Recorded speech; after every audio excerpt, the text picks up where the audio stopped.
Houston, we have a problem. Hi. Welcome back to Brothers of the Arcana. I am Alex Aldean. I am David Ferrigno, or Dave Ferrigno. Either of those is great. And our guest today is Father Pat Cuntrera. Father Pat Cuntrera, who is a good friend of ours, happens to be in the same fraternity as us. And I won't say which fraternity that is unless Father Pat is comfortable with that being out there. Very comfortable. I'll give all the people in the audience a little hint. That might give it away a little bit. So yes, Father Pat is he is a priest of the Catholic persuasion and I should say the old Catholic Church, correct? So tell us a little bit about what that means, and then we'll move into a couple of the background questions and then other stuff. So yeah, go right ahead. Well, I am a Catholic priest, but I'm a priest from the Western Apostolic Orthodox Church. Okay, so it's the Orthodox Church, and it happens to be a branch in the United States of America. And when you say old Catholic Church, you are correct. It is the Orthodox Church is one of the oldest faiths in this world. So yes, it is the old Catholic Church. And it does come down from the old Catholic Church. So you are you part of the Byzantine Rite Orthodox Church then, or is it a different sort of path? It's a little bit of a different path. See, and if I can have a moment to explain. Absolutely. See, after Christ resurrected and Pentecost, and he breathed the Holy Spirit onto his apostles and ascended back into heaven. For about the first maybe 50 years, everybody thought of Christianity as a sect of the Jewish faith. Right. Okay. Eventually people realized there's a lot of differences here, especially since a lot of the Jewish people were not able to accept Jesus Christ, as the Son of God, as the Messiah. So what happened is it became its own faith, what was referred to as the ancient faith. It was one Christian faith worldwide. And then there was something called the Great Schism.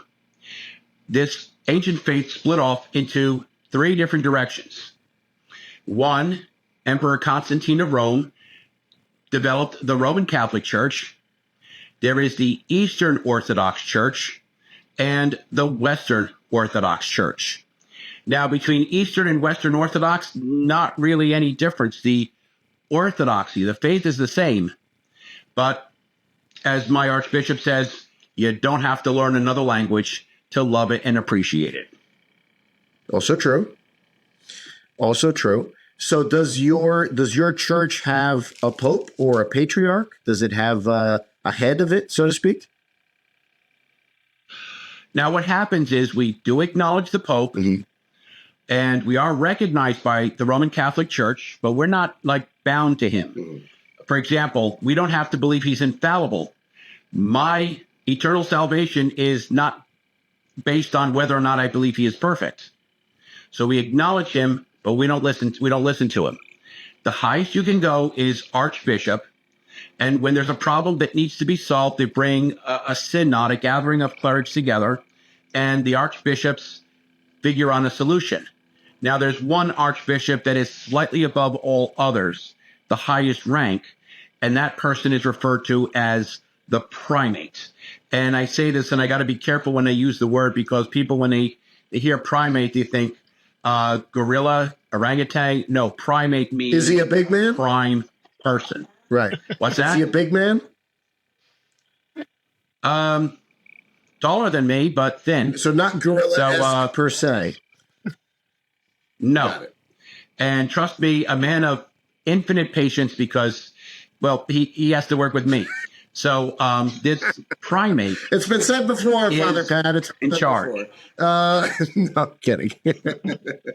That's fantastic. Hey, I've always said this. I don't play holier than thou. Absolutely. So I wanted to... Oh, Did we lose you?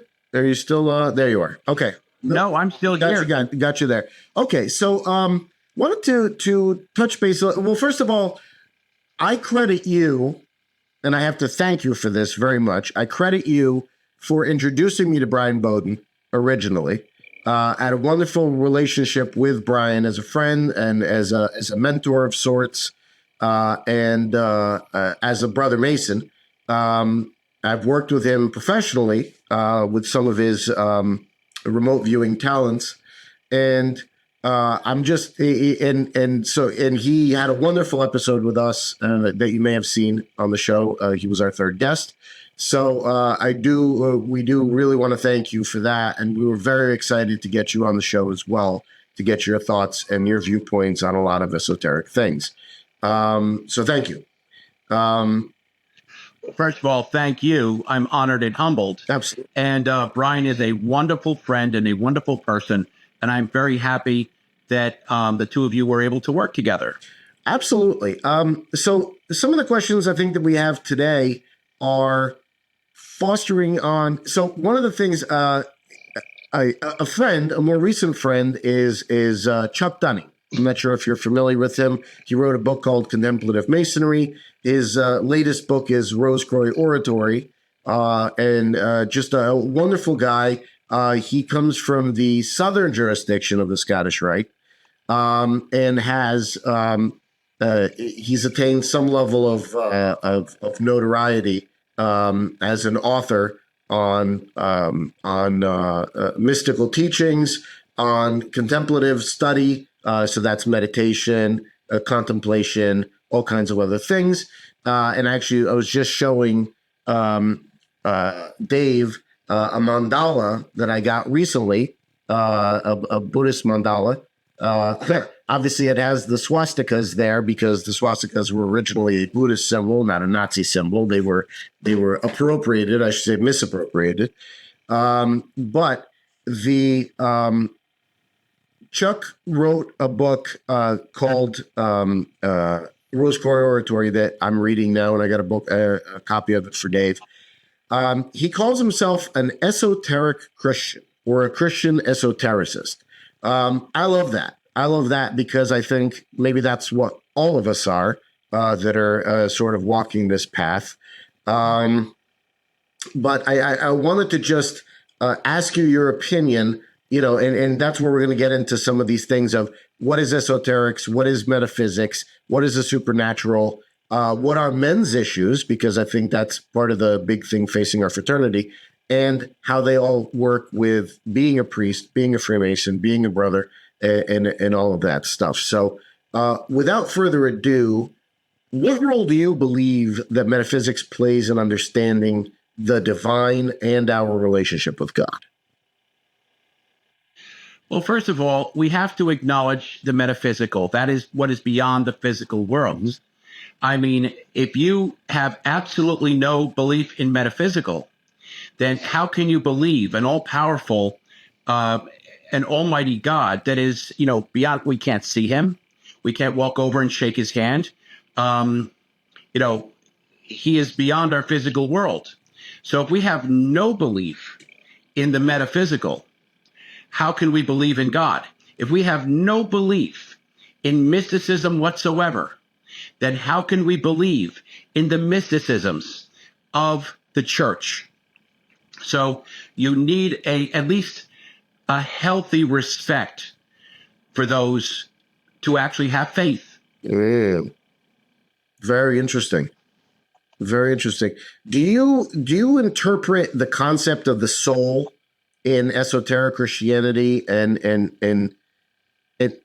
well, I'm sorry, I should better say, how do you interpret the concept of the soul in esoteric Christianity, and what implications does that have for our understanding of life after death?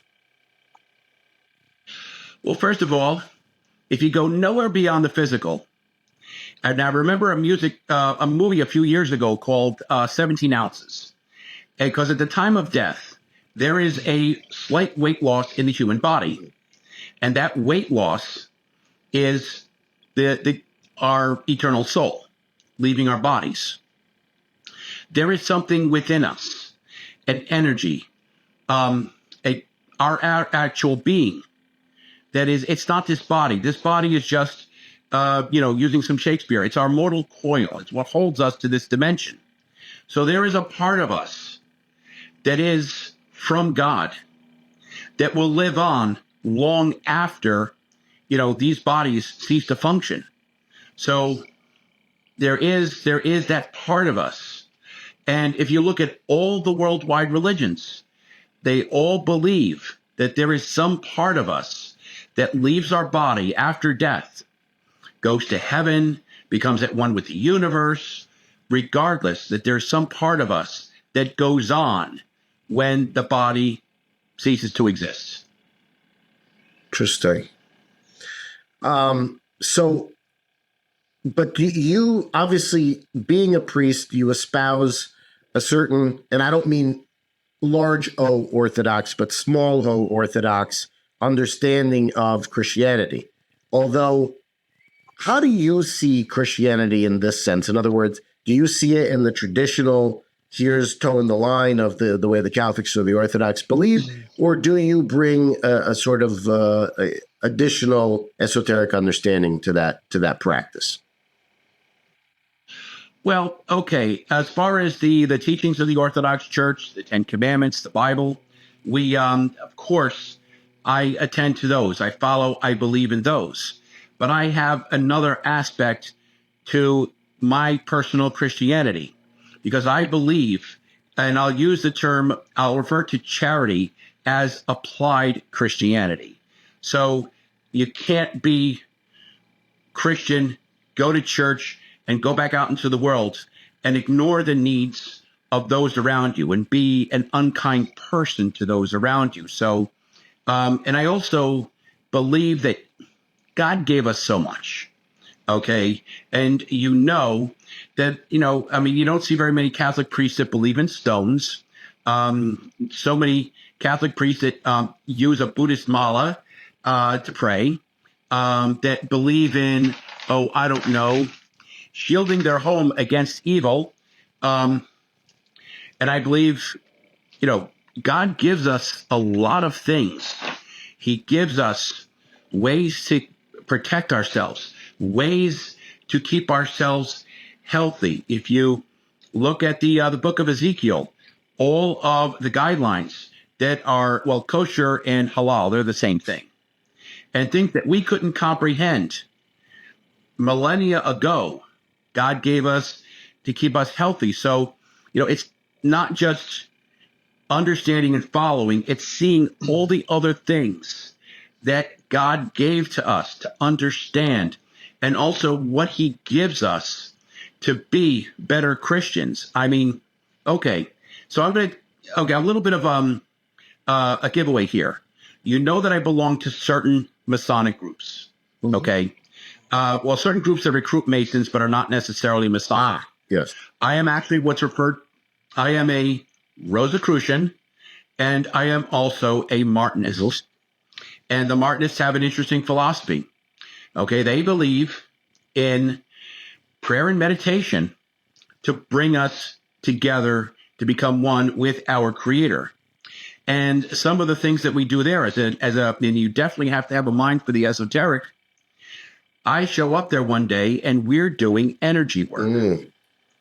And what I've noticed, like for example, doing the energy work. Well, one, and I know I got to wear a hat when I go outside now because, the third eye is coming through.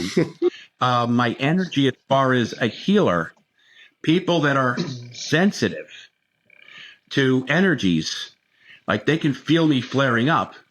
So since I like to heal people, this made me better at being a Christian. Okay. Having a home that is shielded from evil, understanding the demonic. Okay. Knowing that makes me a better Christian, helps me to protect myself and others from evil. So, having this esoteric knowledge, I think everybody should have at least a little bit of that knowledge.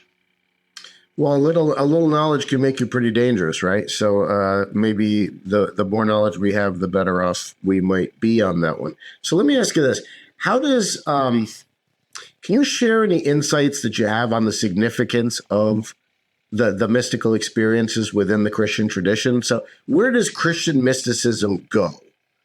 I mean, you started on talking about a little bit of it, some of the demons and such, but yeah, where does it really go? What are the historical aspects and kind of where does it go? Yeah.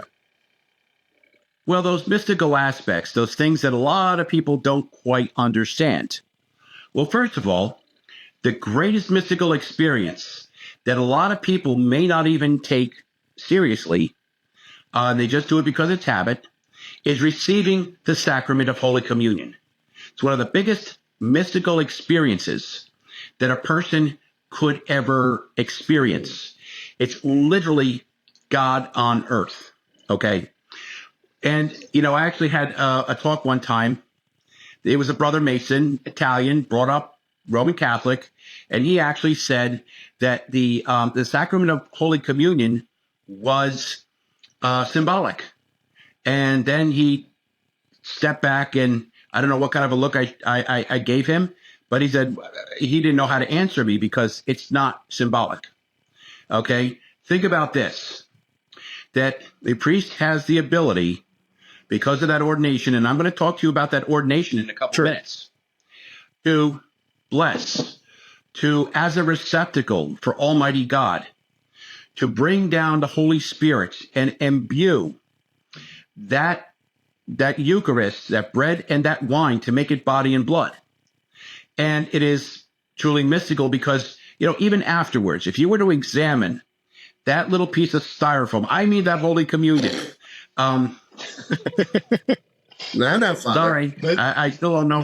Jesus. For the life of me, I still don't know how they call it bread.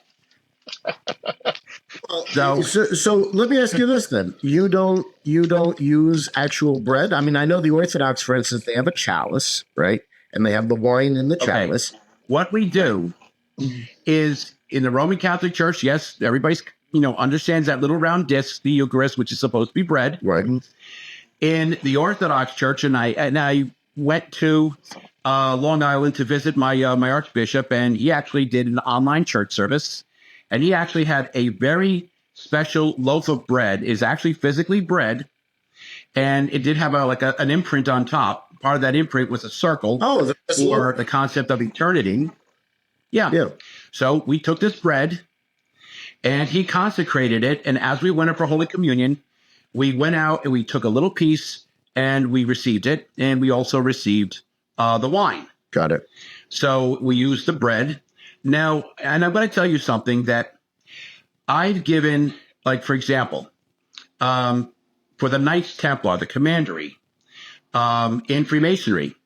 Last year, I gave the Sunday morning church service. Okay. No pressure. But I'm doing it in front of my Grand Commander, all the Grand Staff, and I'm going to offer the sacrament, something they don't normally get. I'm doing it as a full ecumenical Christian service. So considering that people might have allergies, I'll be honest. I consecrated grape juice and I consecrated gluten-free crackers. Okay. And I blessed, asked the Holy Spirit to descend upon these gifts, and I used that for the sacraments. And I will be honest, in my emergency case, that I have saltine crackers and a juice box. Okay, because if I have to run out in the middle of the night to do last rites, part of last rites is the sacrament. Yeah. So I will use these things, and I have reason for it, and I'm not mocking, and I'm not going to use a cookie, and I'm not going to use Hawaiian punch. Okay, but I can use. What about these Capri things Sun? With whole. No. What's that? No. Not Capri. You can't use Capri Sun either. No juices outside of, let's say, just typical grape juice, right? It has to be one of those grape juice, 100% juice, one of those things. Not one of those things they call juice that they give kids. Right. So, but I will use those because, and I do it in full respect. But it's something I don't want somebody to have a gluten allergy. And I don't want to have to run someplace in the middle of the night to get something I can consecrate for the body and blood of Jesus Christ. Sure. So let me ask you this then.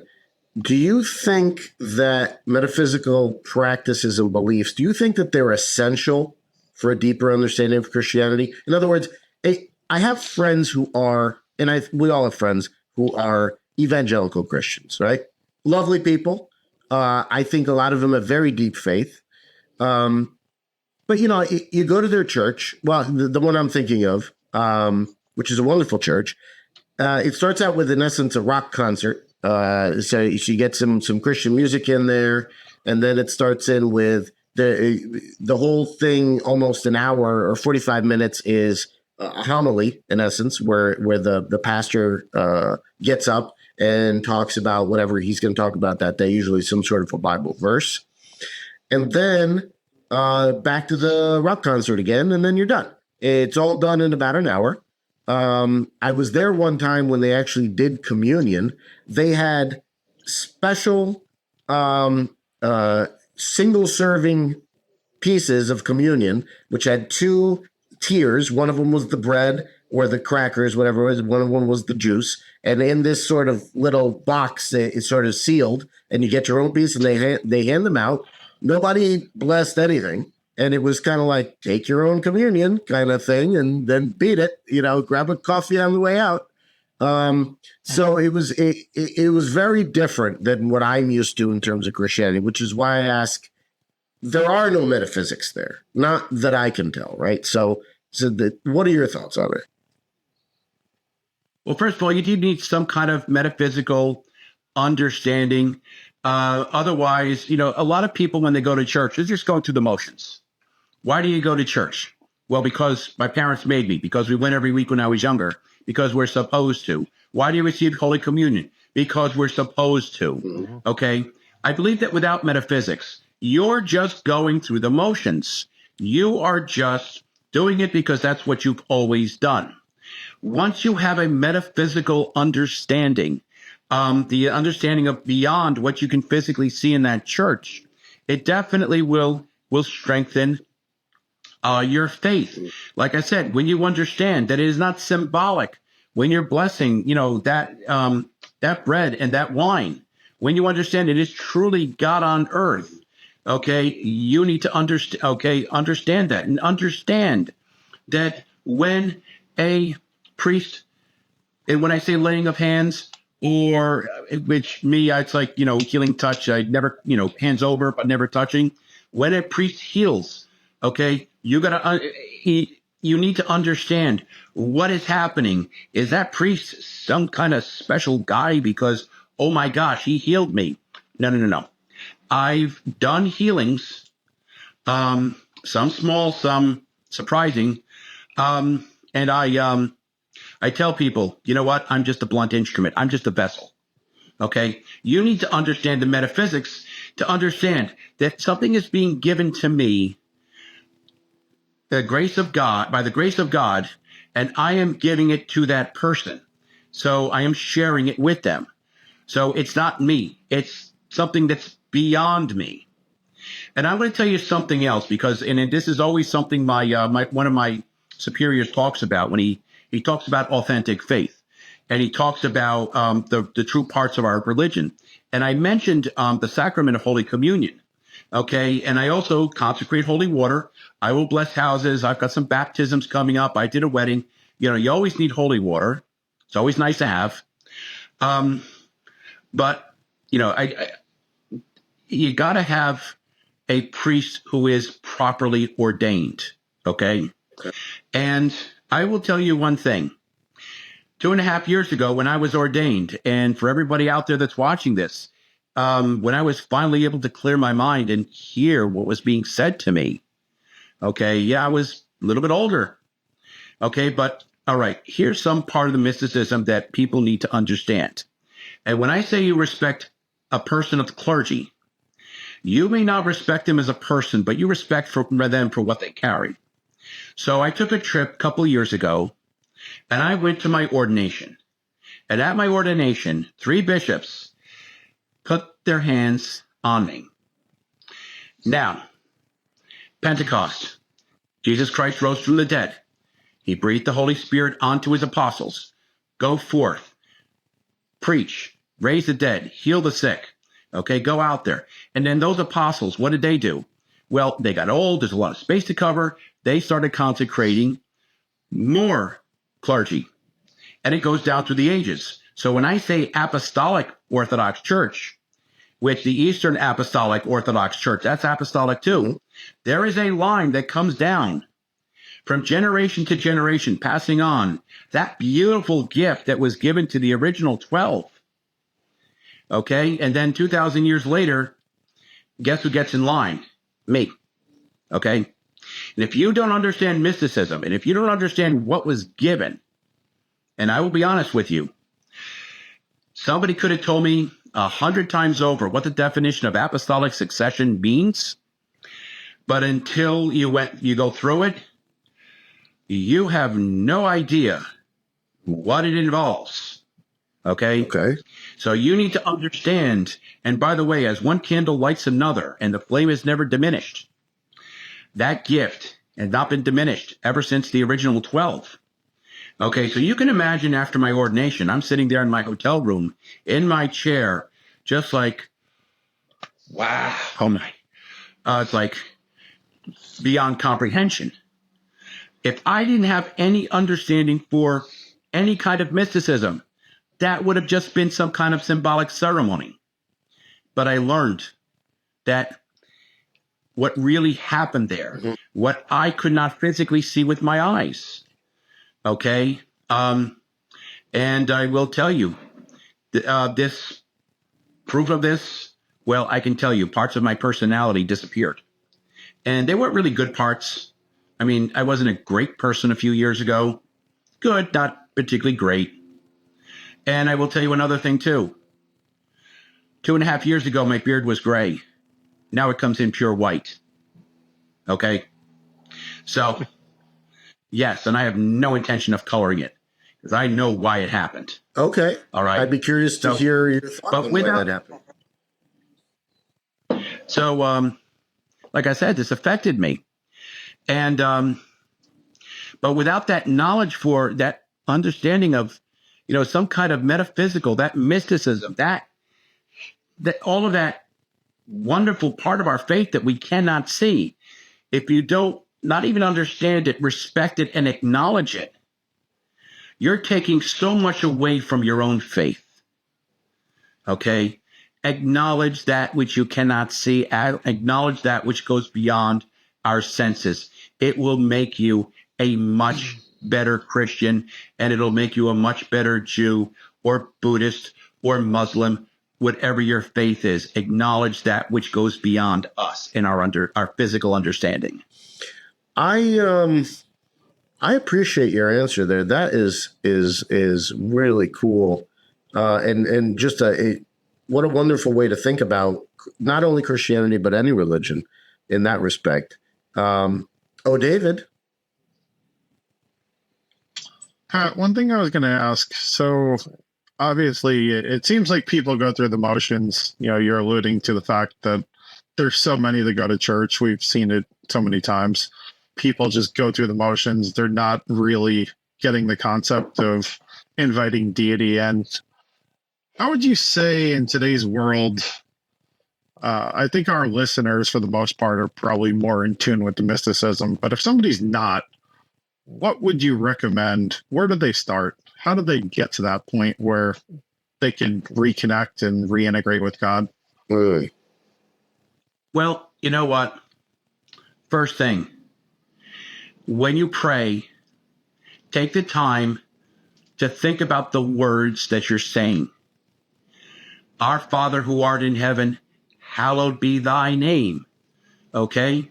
So, as you go through the words in your prayers, take some time, look at them, think about them, meditate on them.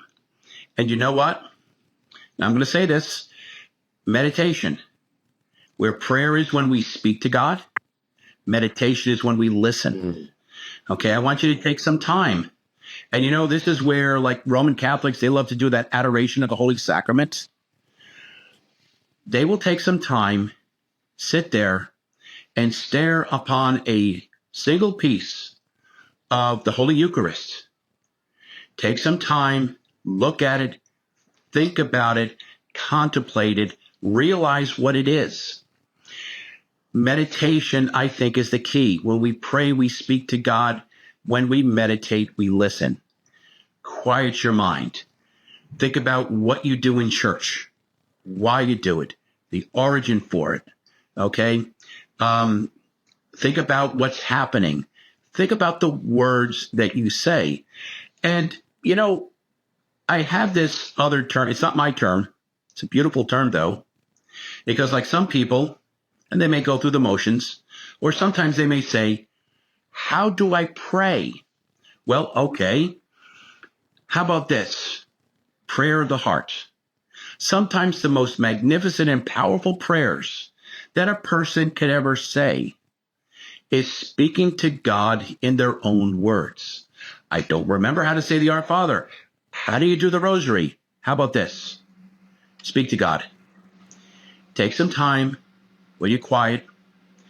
You know, I have a very good friend of the Hebrew faith, and he reminds me of something. There's a term that the Jewish people use to refer to a God. Abba. Father. So, basically, God wants a relationship. It's about a relationship. So you know what? When you pray from the heart. Abba, Father, I'm having a terrible day. I'm scared. I'm worried about my family. I'm worried about my children. I don't know what I'm going to do. Am I going to have enough money to survive? I'm having health problems. Speak to him with your heart.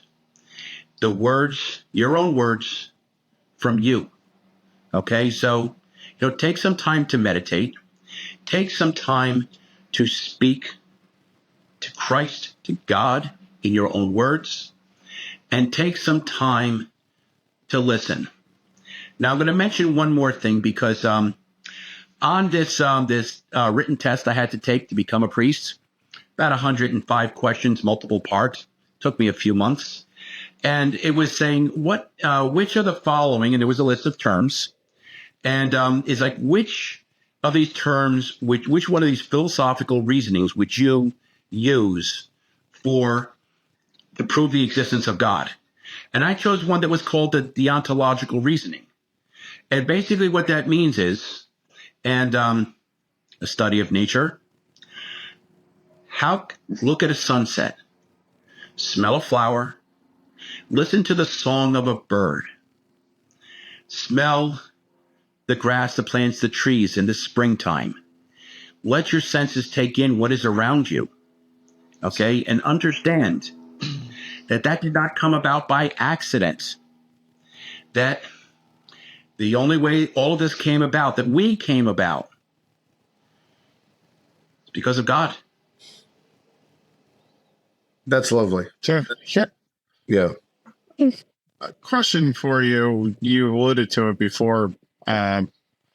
Setting up protection in your house. Do you feel it's a necessity for an individual to protect themselves when they're praying and when they're meditating, when they're practicing that mindfulness?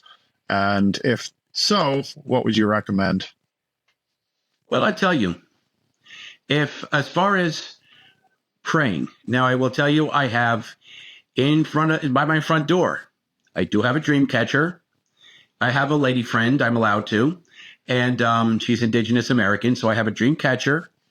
I have a mezuzah, and I have a crucifix. Boy, you cover all your bases, Always don't you? have all those. What's that? You cover all your bases. Got the whole gamut.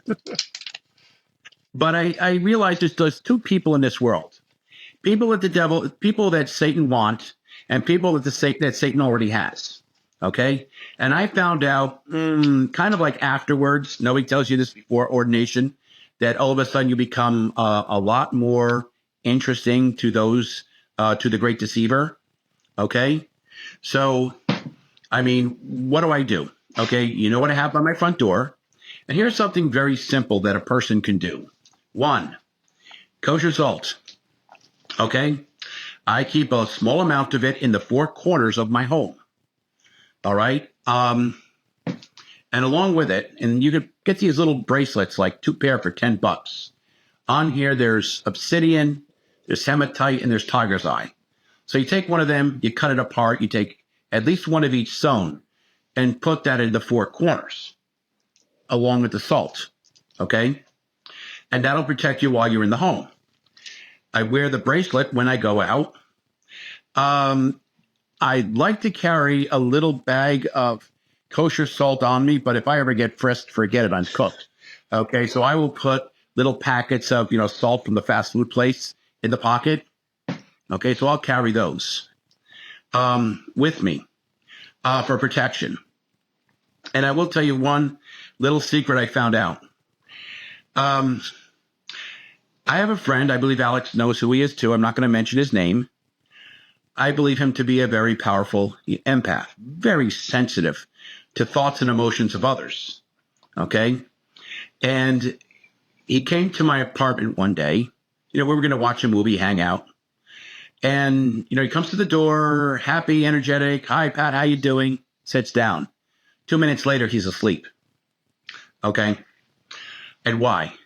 Because the house is shielded. For an empath, probably about as powerful as he is, it's like constantly being in a room with 100 people, like shouting and yelling. And then when he walked into the apartment and all of it was shielded, all of a sudden he walked into a quiet, like, library, and he finally had some peace. Uh-huh.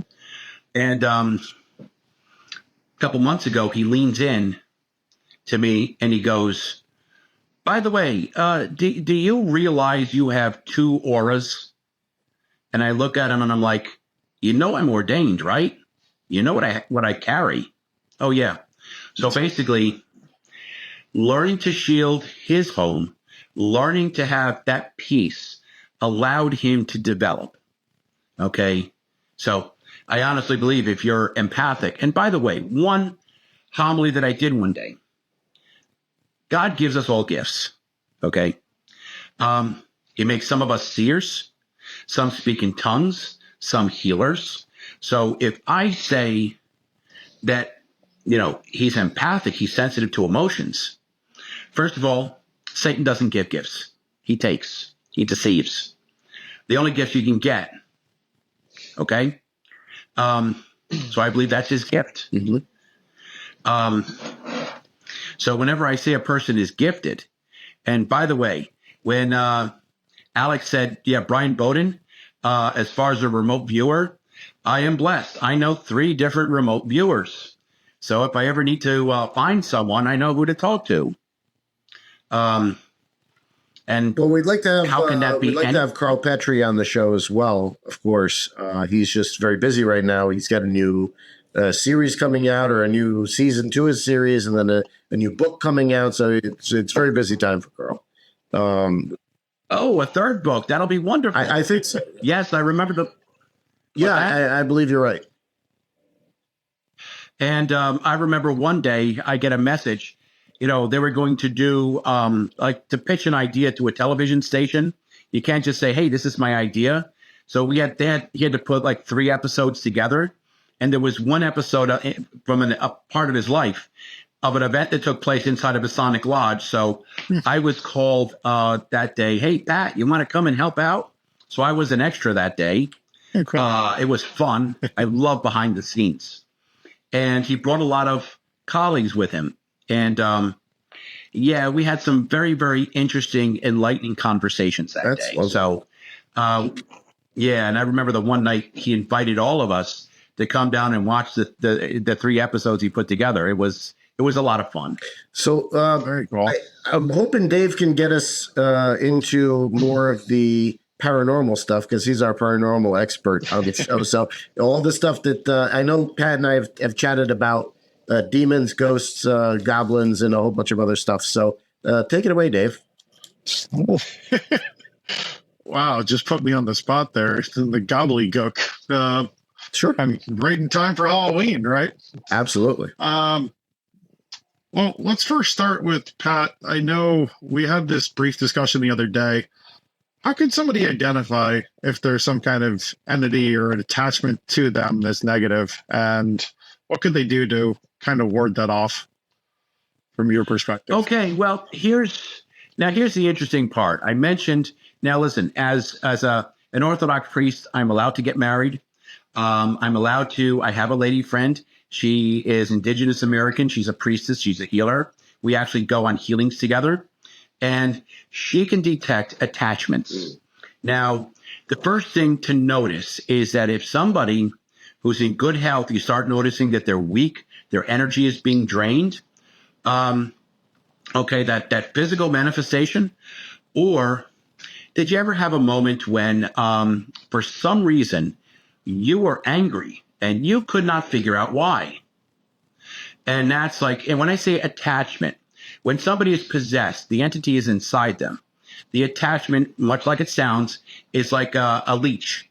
It's on you.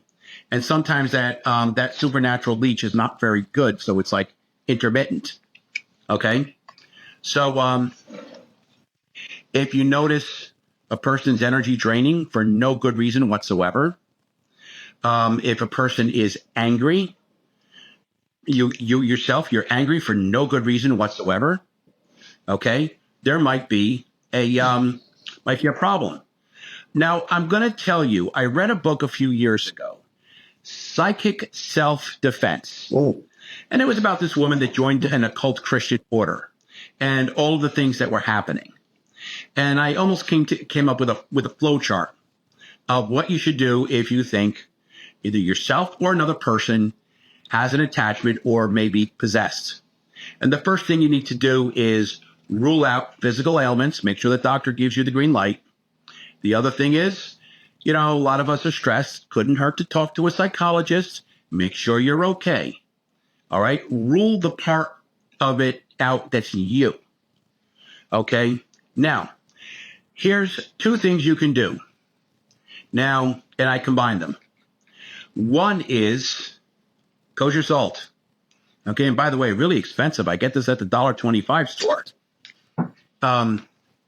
So consider salt scrubs once a week, okay? Or bathing in salt water. Or the other thing is to change your location temporarily. Now, it's kind of interesting because every year I still feel the need to go to someplace warm and tropical. Love the island of Jamaica. There's something mystical about that island. You have to love a place with more churches per capita than any other country in the world. But what do? I combine two treatments. One is to temporarily change your location, telling only a couple of people. So go somewhere. Tell a couple of people your emergency contact or whatever. And salt baths. So what am I doing? I'm floating in the ocean for like hours, like out of the day. So I'm getting the salt bath. The ionization of the salt removes the energy of any entity and the change in location. A good thing to do. So go away someplace. Bring the salt with you. Do a salt scrub in the shower. It will help to get rid of those entities.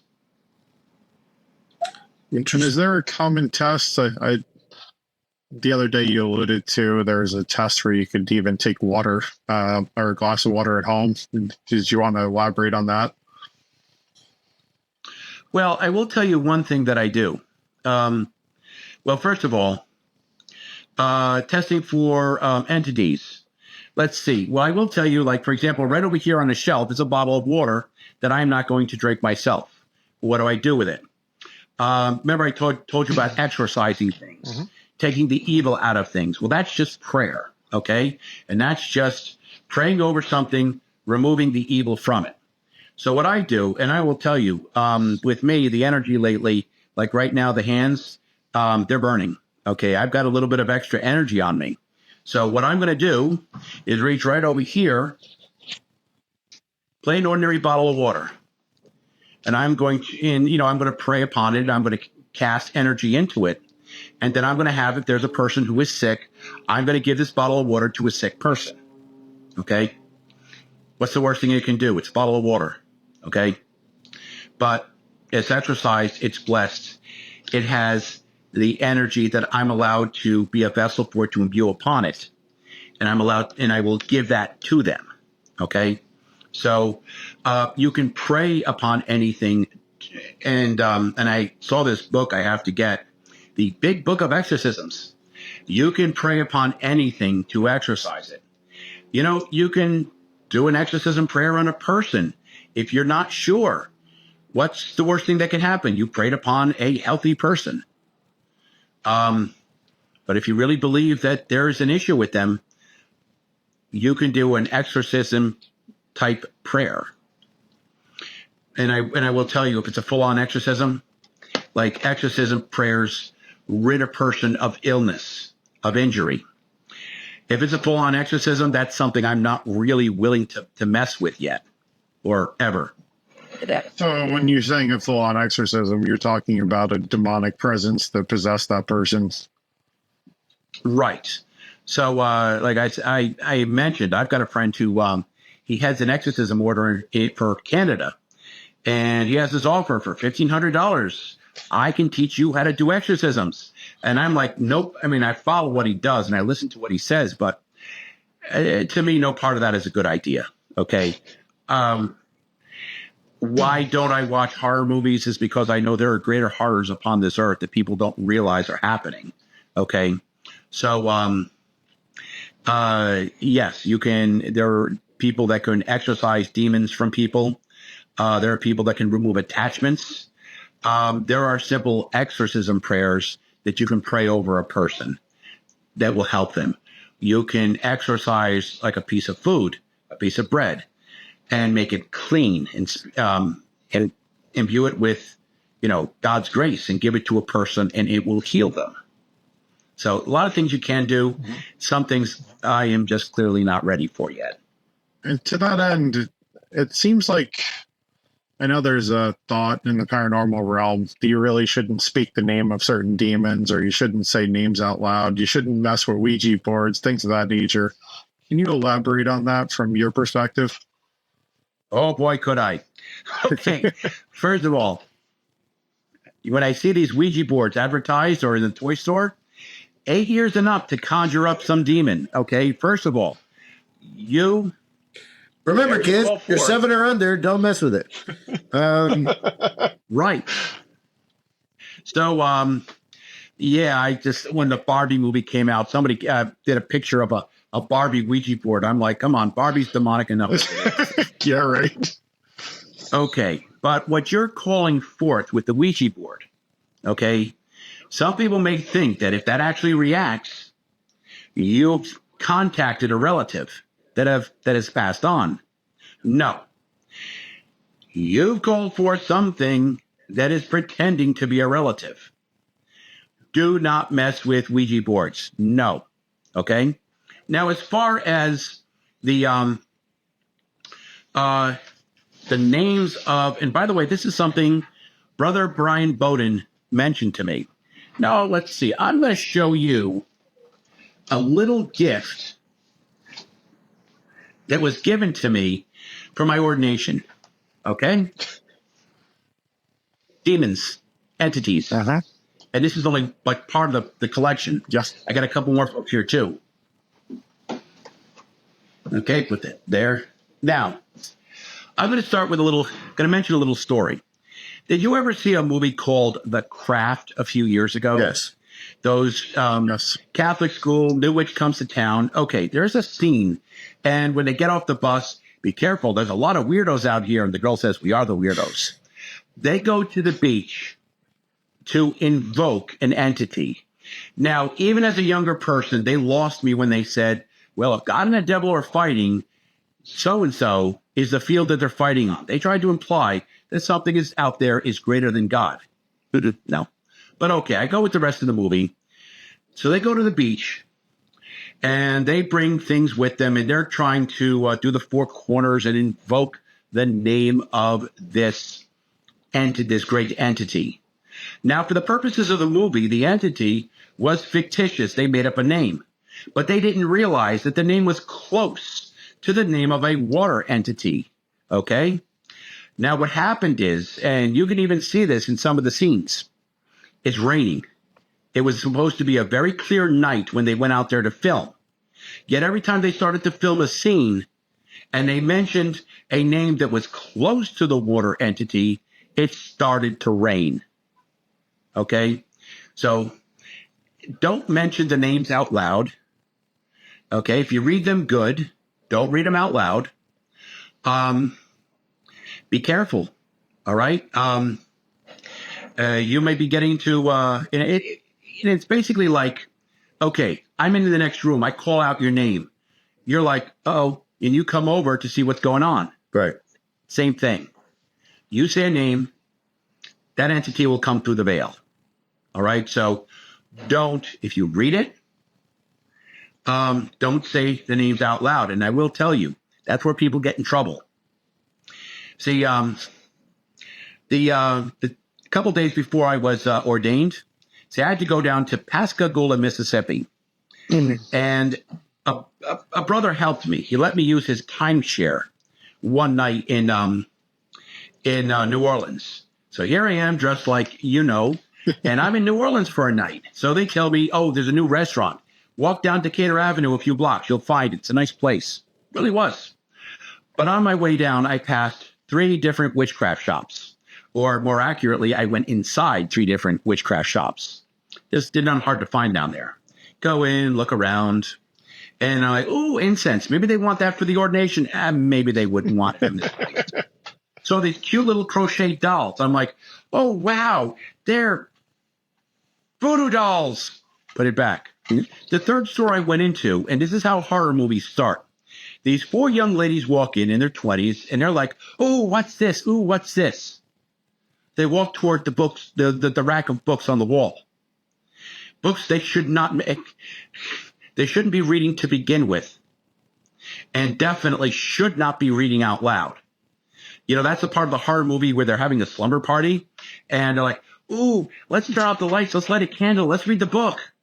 Hey, let's read this poem. No. Be careful what you say out loud. You don't know what you are invoking. Now, you bring a good point up. Clearly, there is magic with a CK. High magic, Abramelin the Mage, Lesser Keys of Solomon, Greater Keys of Solomon, those types of things, voodoo, hoodoo, and all of these other types of shamanistic magic and so on. I'd like to make a distinction, if I could, between some of the shamanistic entities, if you want to call them that, Kirik Sanango, Noya Rao, Bobinsana, some of the plant-based entities that exist, and some of the demons. I think to a great extent, even Saint Bridget was the rebranding, so to speak, of a more ancient Celtic deity. And a bunch of others have done that, where they've sort of taken the old religions and repackaged them and said, well, you believed in this? Oh, we got another one named blah, blah, blah that's in the Christian religion. So you're not missing out on anything. We'll just, we'll make a saint out of them or whatever it is. And I think we get into trouble doing some of that kind of stuff because it's we try to take the power of it and put it into a repackaged state of like where Christianity takes on all comers kind of thing. What are your thoughts on that, especially as being an esoteric person? Well, okay. When Emperor Constantine took Christianity and made the Roman Catholic faith, he decided to incorporate a lot of pagan elements. A lot of the beautiful cathedrals that you see in downtown Rome were formerly pagan houses of worship. So he incorporates a lot of things. He incorporates a lot of, the big argument. Well, Christ was not born in the winter. Okay, well, because it was to basically be equated to another holiday. So, yeah, they try to incorporate these things without the full understanding of what they mean. And some people might be getting into, like I said, more trouble than they realize. So, some things that people try to incorporate, not good. And when you mentioned, for example, I had a copy of the Ars Naturalis, Solomon's special prayers. Okay. And I read through that. I remember because, I have a little problem with the ticker. One time I'm in an emergency room and I decided, you know what, that's a pretty good time to bring up the first prayer for healing. Okay. But that was Solomon's prayers. No harm there. But some of the things people try to, like, for example, the book Transcendental Magic. It's an interesting read as far as anything magical, putting into practice. I probably would not try anything. Are you familiar with the Gallery of Magic series? No, I'm afraid not. Dennis Poisson from the Foolish Fish podcast / YouTube page. He's got a very interesting YouTube page filled with, he comes from a pretty magical background. Fascinating guy. Trying to get him on the podcast. He's very, very busy. So we'll keep trying. I'm sure we'll get him on sooner or later. But he talks about that they've sort of made magic more accessible, because one of the things with magic is it's very complicated. It has a lot of rules. It has a lot of symbology. You need to learn Enochian or other such things.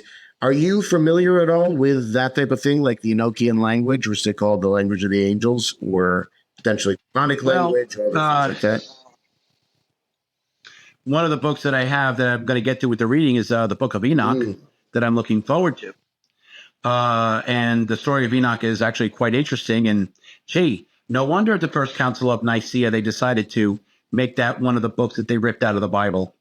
But no, I do not know about Enochian magic. And like I said, I would have to take some time to read it, study it, understand it.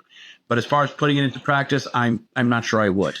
I'm not sure I would get everything perfect. I think that's probably.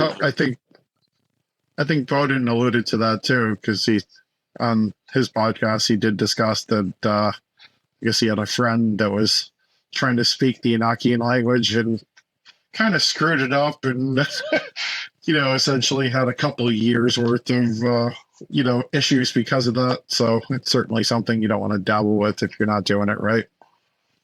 Right. You got to be careful. I mean, little things that people do. And it's interesting because I'm on vacation one year and I'm talking to this couple, and they had something in their backyard, a fairy garden.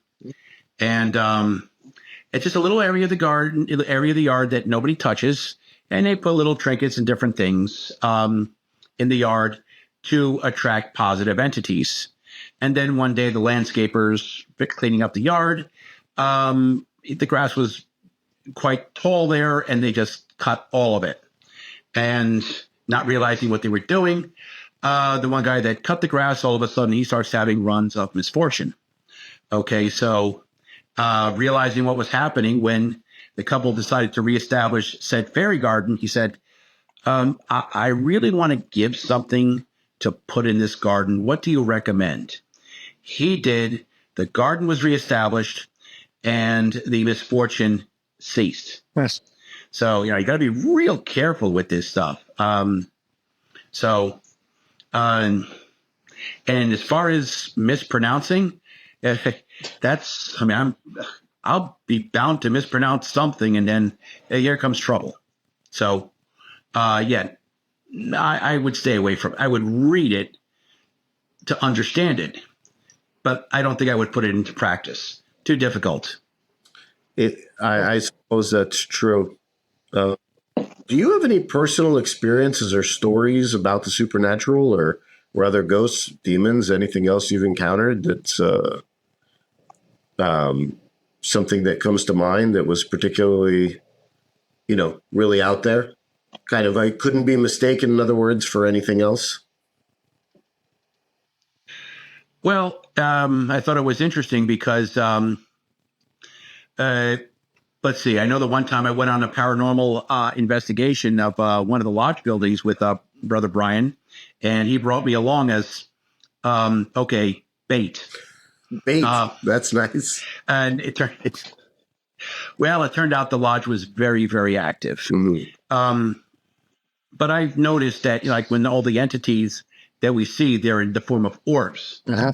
Now, the interesting thing that I'm finding out, sometimes I turn my head like, oh, there's a fly in my apartment. And I'm like, in my house.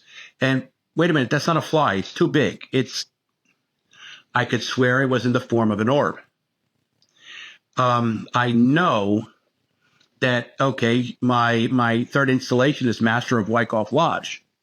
First of all, by some strange coincidence, everyone at that table is gifted in one form or another. And my lady friend said, "Who's Claude?" I said, I'm not sure. I don't know. And she said, "He seems very nice." She detected an entity.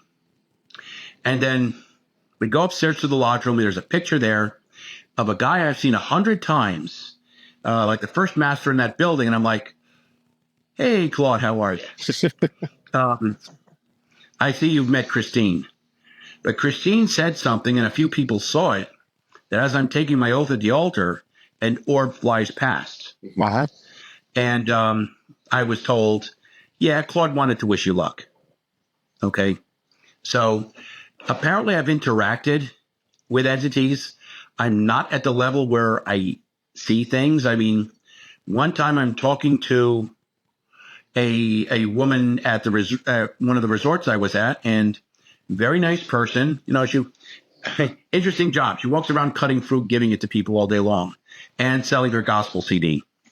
And I'm talking to her, and it's something very strange and familiar about her. And we were talking for a while, and then she walks away, and I'm like, was I just talking to my grandmother, my deceased grandmother? Yes. There are interactions I have with people that, wait a minute, are they, who was I really talking to? So, but I know that, as I was told, I'm never alone. I know there's a lot close by with me. I just don't see it yet. I don't think anybody's ever alone in this world. I think people don't realize that, and to some, ignorance is bliss. But I think most of us have an entourage in a sense. You know, whether it's a couple entities or, you know, might be departed individuals, or, you know, to your point, even there might be individuals or souls that are associated to, you know, a particular building or place, you know, that are kind of stuck in that space. I know even my own lodge, there's definitely entities that are still there and interact from time to time. So, Yes. I remember Brian saying, a very dear friend, excuse me a second, I want to make sure my phone doesn't give out on me, plugging it somewhere else. Sorry. There was a very dear brother that had passed away, and his remains are at a lodge, Fidelity Lodge in Ridgewood. Mm-hmm. And I remember the night, Brother Zach. the last time Carl Petrie was there. What's Brother that? Zach. Yes, it was Brother Zach. Yes. And Carl is giving his talk, and all of a sudden, Brian nudges me. And I know what that means. Zach walked into the room. And all I know is we go downstairs for dessert afterwards. And all I know is, for some reason, something I never would have picked for dessert, I ended up having because I just had to have it. And it was a piece of cake. And I know the way Zach loved cake. I'm like, wait a minute, was he talking about that to me and I didn't even know it? And all of a sudden now I want to have it. But yeah, we interact. There's a lot more around us, good and not so good. We need to be aware of it. So one of the things that so again, I go back to my evangelical friends because they seem to be the most sort of purely Bible-based Christians that I know of, and they sort of reject everything else outside of that as a possibility. One of the things that they don't like, and, you know, his wife had a yoga studio at one point, and she chose to give it up because they thought that it was just not in keeping with their Christian faith any longer, and a lot of things. He has an issue with all breath work. In his mind, all breath work is a modality or you're opening the door to some sort of spirit whenever you do some kind of breath work, whether it's Kundalini, Reiki, that kind of thing. You're exposing yourself to certainly like something like transcendental meditation that has Hindu overtones, or yoga, because yoga is really a prayerful thing if you really think about how yoga is done and what you're doing and what you're invoking, so to speak, when you're doing yoga, even housewife yoga, or whatever you want to call the newer stuff, that's not the traditional Indian yoga. But so what are your thoughts on that in terms of a lot of this stuff that's now seeped into the culture that can oftentimes have a very metaphysical or spiritual bent to it? And what are the dangers of stuff like that, if any? Okay. Well, first of all, I will tell you, some people say, hey, Pat, you do Reiki, don't you? And then they see me visibly get tweaked or upset over it because I don't like the term. Personally, I don't like the term Reiki. I use the term healing touch, healer, vessel, okay? Because I understand where it comes from. And I will say that in a lot of the things people call New Age, okay, I look at it this way. I'm not adverse to gemstones. I'm not adverse to certain things, but I acknowledge in my heart and soul, I know where it all comes from. It comes from God. Okay, so that, for me, I don't see where that parts from my faith. A lot of people that are New Age, and I almost refer to it as a godless religion because all of a sudden the energy of the universe is source. Wait, you reduced a creator to basically a Duracell?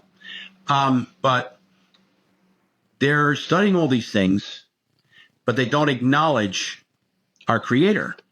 And that's, I think, where it could actually become detrimental. It can almost become, I guess, demonic. Mm-hmm.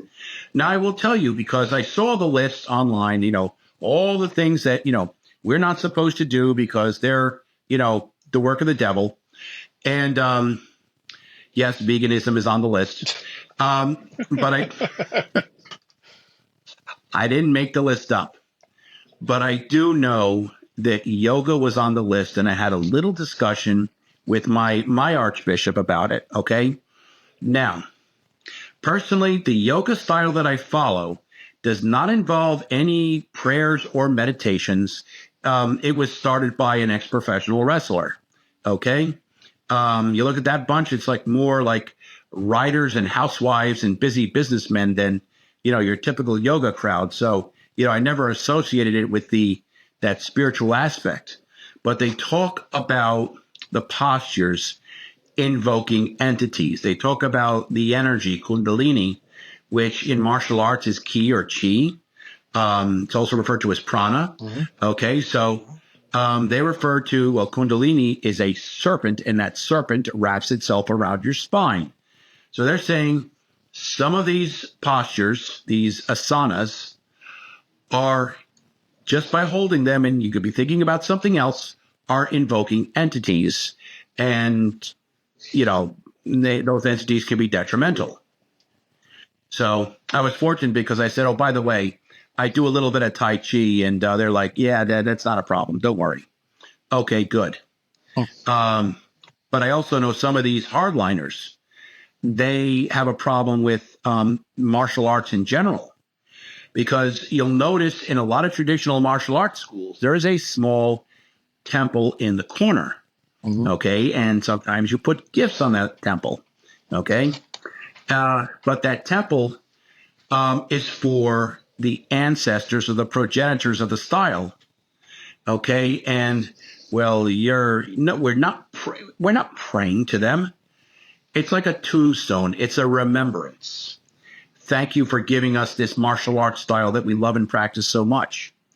So yeah, sometimes there's a lot of mistakes made. Mm-hmm. And I will tell you, as far as things like energy work, as I was told centuries ago, different people of different faiths had a lot more contact with each other.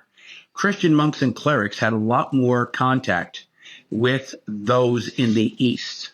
Okay, and at one time, Christian clerics practiced meditation, energy work, breath work. It made them a better receptacle. And I will tell you for what they received at ordination. And I will tell you, anything meditation, breath-wise, it helps me to calm my mind down, clear it out. And I truly believe it makes me a better receptacle for that magnificent gift that I was given at ordination. That's very interesting stuff. Dave, any burning questions? You want to keep I can keep throwing questions at him, but if you want to dig in, you go right ahead. So why do you think they remove so many books from the Bible? Like Constantine especially? That's a good one. Okay, well, you look at it this way. I'm going to take Enoch as an example. Mm-hmm. All right? Now, Enoch was a good and holy man. He was a man of love. He was a man of faith. He prayed and he meditated every day. Okay, so he didn't belong to a formal religion. He didn't go to a church or a cathedral. On his own, he prayed. He meditated. And at the end of his life, he translated into heaven. And that's the word that's used. He translated into heaven. They faxed him over? Now, what's that? They faxed him over? How did he translate? Interesting, because, well, first of all, how dangerous is this to an organized church that a person was able to go to heaven by preaching and meditating and being a holy man and never stepping foot inside a church? Okay? How dangerous is that? Now, okay, translated into heaven. One day that it kind of got to me. I had an idea on this. We talk about vibration. You know how I am with the healing frequencies. And you know that there are frequencies that raise our overall vibration. One thought that I had is maybe he raised his vibration so much that he no longer vibrated on the level of this plane of existence, and then vibrated on but he vibrated at the level of the next plane of existence. Okay, so he raised his vibration and could no longer exist on this level. Okay, so let's talk about that a little bit, because I started, I asked this question of Eric Metz, and I also asked this question of Tim Hogan. In terms of how you raise your vibration, give us a breakdown of how you do it. I mean, how are you able to do that, or how do you work on raising your vibration to that level? Well, okay, one of the things, let's take a look at the physical aspect, okay? Get rid of things that are low vibration. You know, look at the crowds you hang around with. Are they people that raise you up or lower you down? If you hang around with 5 drug addicts, you're going to become the 6th. If you hang out with 5 millionaires, you're going to become the 6th. Okay? You are affected by the people you hang around with. Hang around with good people. Okay? And I know you do, because we all belong to the same club. Okay. Second, what you take in. All right? Now, I'm not saying go vegetarian, but I'm saying maybe you want to get rid of everything low vibration, junk food, things that are a detriment to your health. Okay? Mm-hmm. Another thing, thoughts. Okay? Eliminate the negative thoughts. Don't say bad things to yourself. And you know something? Your mind doesn't know the difference between what you think and what actually happens. Okay? So, you know, don't think, hey, I did a terrible job today. Everything could have been just so much better. No, you think to yourself, hey, I did a good job and I can do better in the future. Okay? Try to think as positively as possible. I also believe in prayer and meditation. Okay? So, prayer every day. I have a morning and an afternoon routine. I got to put in an evening routine. Actually, I have a morning and an afternoon routine, And I don't want to say anything about the evening routine because it's usually the thing that I'm reciting in my mind as I fall asleep, and I too many times I never finish it. But prayer, quiet time for meditation, listen, prayer of the heart. And I will tell you, like I say, this afternoon, and I've integrated a lot of things into my life. So this afternoon, the candles and the incense are going to keep going. And I'm in together, my energy work, my exercise routine, and then leading right into the prayer. It's all one thing. And then by the time I'm done with that, I just want to sit on the couch and relax and just enjoy the peace that I feel. But I will also say that I was made aware of healing sound frequencies years ago. And the easiest one to look into is a 432 hertz frequency. Okay, you listen to that. It's all healing. And it also raises the body's vibration in general. Okay. You also want to raise your vibration? Practice love. Practice kindness. Okay, it's not easy to show kindness to your enemy. You know what? Somebody cuts me off on the road. I used to have a signal I used to give with my hands. A one-fingered I do a salute? different Is one it now. this one? Almost. Move over a But I couple of do fingers. But I do the cross, and I got to get through this the right way. And I do the sign of the cross to whoever passes me up. Okay, a sign of love and kindness. Which, by the way, really flips some people off. Oh boy, you should see them. But no, they do something to me. I return it with kindness, and that is not easy to do. Okay, so practice love and kindness every day.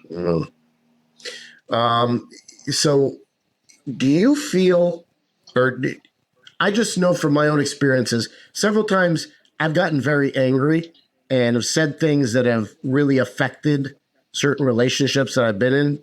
It ended some, it interrupted some for up to even a couple of years.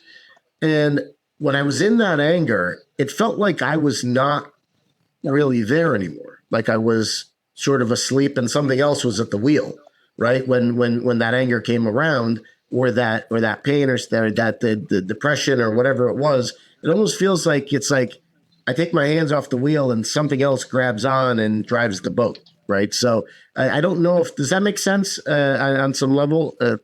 Yes, it does. It makes perfect sense.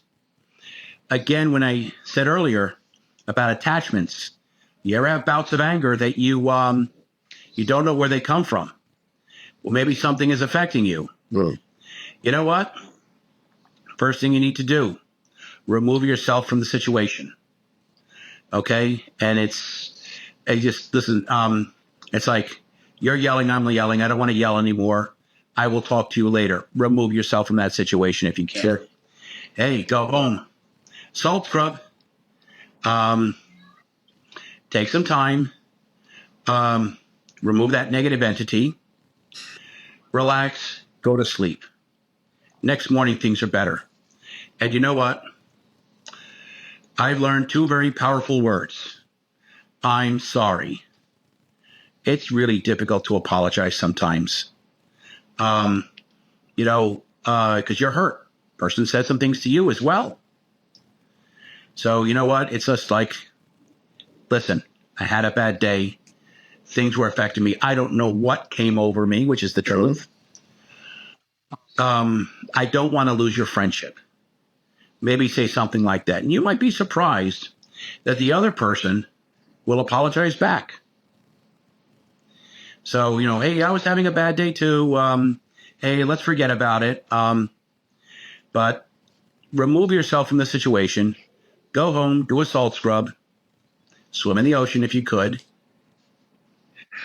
My lady friend tells me, even the trips I make to Atlantic City, even if I go out to the beach and just dip my foot in the ocean, it'll have a positive effect. Okay? So you know what? You go to Atlantic City in a few weeks, and I know I will see you there. Okay, so walk out to the beach, dip your foot in the water. Okay? You change your location for a few days. You did a salt bath. Hey, do a salt scrub in the shower. Okay? And then remove anything that might be trying to attach itself to you or too close to you. All right? Keep the salt close by. And one more thing that I keep, and unfortunately, even in our gentle craft, people sometimes are not nice. I don't know if you've ever seen me carry this before. They sell, I might have shown you the smaller one that I found at all places, Five Below. But, do you know what this is? It's a selenite rock. Oh, I've heard that. It's used for absorbing negative energy. Mm-hmm.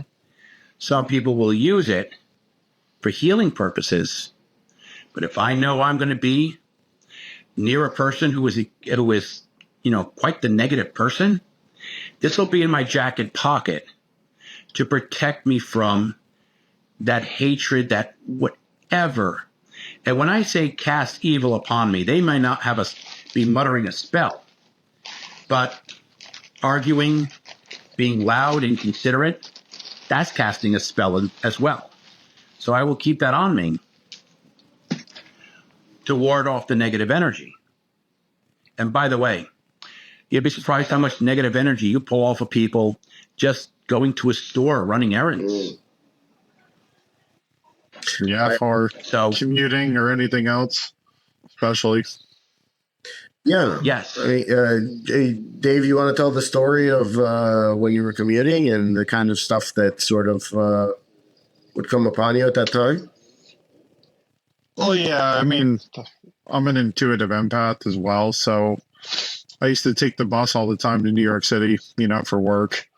And I don't have anxiety or depression or anything like that, but there was a lot of days where I'd be sitting on the bus and I'd just feel this overwhelming sensation of negativity, anxiety, whatever else. And I realized it wasn't coming from me. It was coming from the individuals around me, that they were just loathing going to New York for work or loathing their lives or whatever their circumstances were.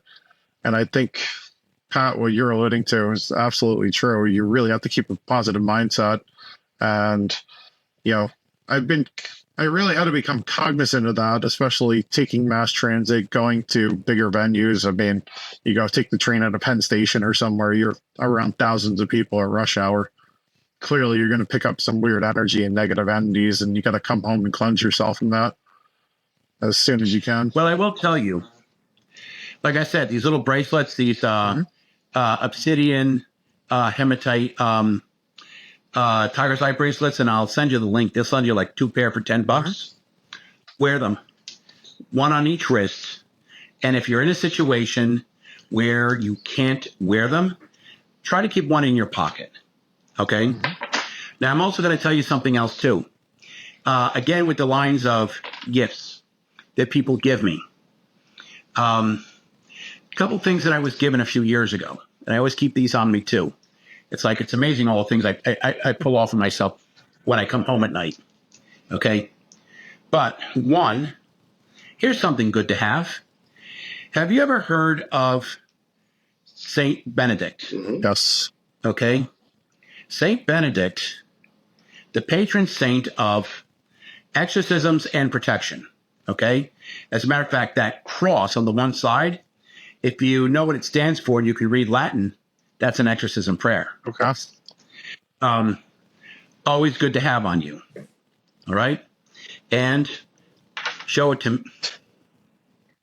Even the cross that I wear is a St. Benedict cross, because you can see that if you were to take a look at it closely, the 2 sides of the metal are imprinted on it. That's number 1. Number 2, oh my gosh, my lady friend, she's known for giving me gifts dealing with protection. She gives me a talisman, And when I found out what this was, okay, this invokes all 7 archangels. Now, I was told that's very powerful, good to have on you. Mm-hmm. And I was told if it's blessed, if you don't know who put the blessing on it, take the blessing off and put it on yourself. I know who put the blessing on it. And by the way, double-sided amethyst. Mm-hmm. So good for perception, third eye. So a lot of things I keep on me. Got the bracelets. See what I wear around my neck. All good things to help keep the evil away.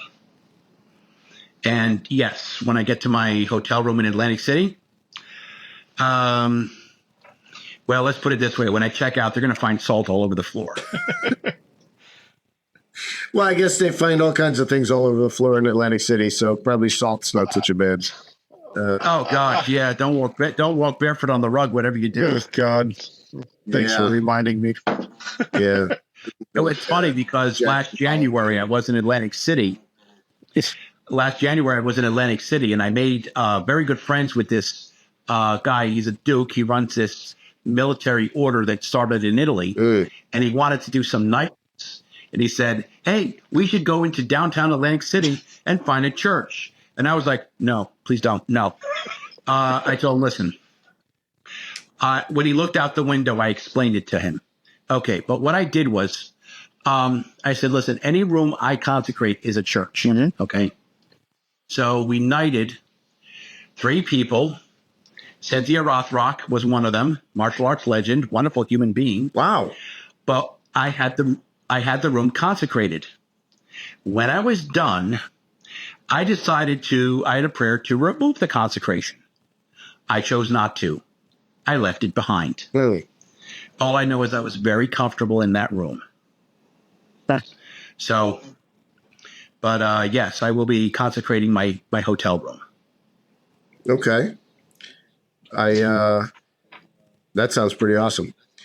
So one of the things that we get into in Freemasonry, as not so much because of the doctrine of Freemasonry, but if there could be said to be doctrines, but more the fact that it's a fraternity. So it's made of men. It's made up of men. So how does in your experience, do you think that men's struggles with faith and spirituality differ from women's? Well, I've never really spoken much with women about their spirituality. I'll be honest. With your ever since I started dressing a little, like Christine, I'm sure she's very spiritual. Well, she has her very own. She has a unique. She's actually half Indian, half Italian, and she was raised in the Roman Catholic Church. Did all the sacraments. Mm-hmm. Okay, so if I took her to church with me, she can receive Holy Communion. But she decided that as she got older, the other side of her family was calling, and it called her to the faith that she calls Earthways, the faith of the indigenous Americans. So she did struggle with that for a while. And she said she spoke to her deceased grandmother that said, child, this is the way. And she embraces it. And the interesting part is that when we talk about religion a lot, and whom we would call God or Yeshua or Adonai, she calls Creator. And I see not one thing she does that goes against what she learned as a Roman Catholic or what I know as a Roman Catholic or an Orthodox priest. So it's interesting. She did struggle with it. And I know there are some people that struggle with their faith too. I thought it was interesting. I talked to one couple, and it's unfortunate the way some people are driven away from the church and their faith, and I don't consider the two to be the same. But, one woman was saying, her and her husband wanted to get married, and the priest said, they want to do a real traditional ceremony outside, have the arbor, everything else traditional. And the priest said, no, it's against the Catholic Church to do ceremonies outdoors. And that made them lapsed Catholic from the day of their wedding forward. And they didn't raise their children in the faith. Wow. So, and it's unfortunate that some of the struggles that people have with their faith is what the people of the church do to them. Now, I'm going to tell you something. Okay. One of the things I like about being Orthodox is that I'm allowed to give Holy Communion to people the Roman Catholic Church turns away. Now, you know, when Christ says, I'm the way, the truth, and the life, he who believes in me shall never die. You know, your pathway to heaven goes straight through the sacrament of Holy Communion. Your salvation, we're told to believe, is based on that sacrament. And you're just going to so willy-nilly not give it to people? I would say something unpriestly at this point in time, but I'm not going to. Okay? Now, there was a woman I met, and she struggled with her faith, too. She had a problem. Her first husband was abusive. She got away from him. She lived. But when she got away, she was with child. She had nowhere to turn, nobody to help her. She did the only thing she thought was possible. Okay? She got rid of the child. And that's something that hurt her so badly. All right? And something that she deeply regrets to this day. Right. And she struggled with that for years. And what bothers me is she shows me a letter that was mailed to her by the priest in her church. In so many words, don't come back. Jeez. Okay? I believe it. So a lot of people with the struggles that they have, unfortunately, might be caused by, you know, people, the people in the church, the clerics. You know, and a lot of people, they get shaken in their faith. My mother, God rest her soul, when her mother and eventually her father passed away, you know, she stopped going to church. I offered to bring her Holy Communion. She didn't want it. Why? I don't know. And the whole thing of, well, the fact that there is an issue, but because it came from me. Got it.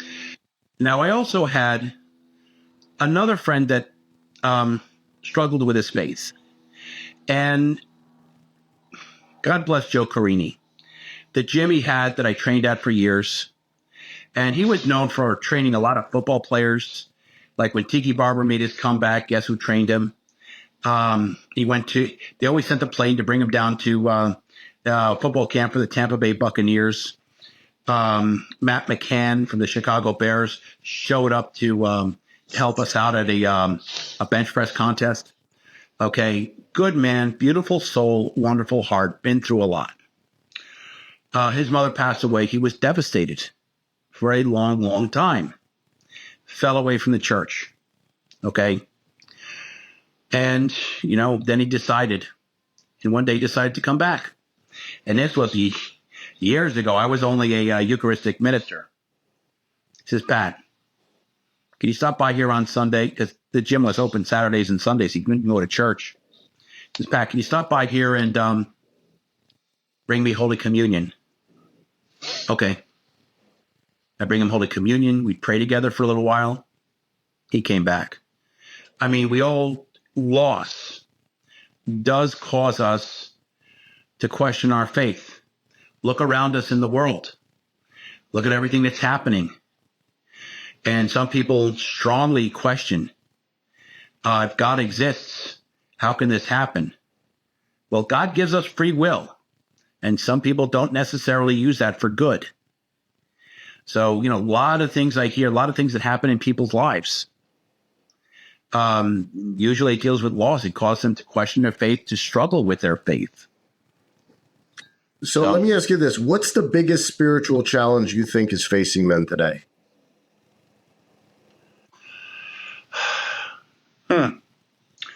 Let's see.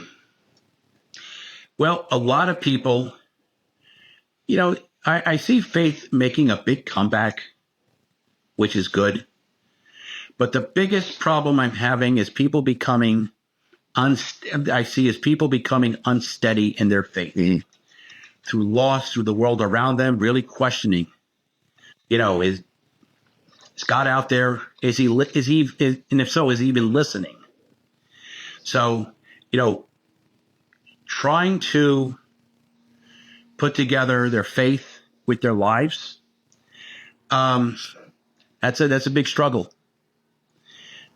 But to these people, they have to learn that, well, first of all, when you're happy, pray. When you're sad, pray.